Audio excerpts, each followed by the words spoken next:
ভাই ভাই ভাই এই ম্যাচে কী ছিল না বাবু। যেখানে যেখানে পুরো প্রথমে হায়দ্রাবাদও প্রথমে সংঘাত করছিল, মানে প্রথমে জিততে পারছিল না, টানাটানি করে ম্যাচটা ঠিক জায়গা মতো নিয়ে গেল, 2 রান করলো। সেখানে তারপরে রাজস্থান ওই ম্যাচ প্রায় প্রথম ওভারে 2 উইকেট, মানে ওই ম্যাচ প্রায় হারার দিকে। ওই ম্যাচ ভাই নিচে গেলো, একদম জিতের মুখে নিচে হয়ে গেল, জিতার মুখে নিয়ে যাওয়ার পর এই ম্যাচ গেল হেরে। জাস্ট ভালো লাগবে, জাস্ট একবার ভাবু, প্রথম ওভারটা জাস্ট একবার যদি ভাবো তোমরা।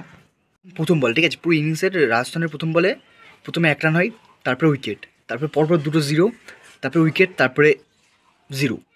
জাস্ট ভাবো একবার, প্রথম ওভারে 1 রান, ভুবনেশ্বর কুমার দা সুইঙ্গিং এসে প্রথমে একদম প্রথম ওভারে বেশি আগে একদম চোখে চোখ দিয়ে দেখালো যে তুমি সিলেক্ট করেছো, এখনও পর্যন্ত আমি বেঁচে আছি, এমনভাবে দেখালো আর কি। মানে জানিয়ে দিল যে 25 তারিখ পর্যন্ত এখনও টাইম আছে, এখনও তুমি ভুবনেশ্বর কুমারকে টিমে নিতে পারো, ঠিক আছে।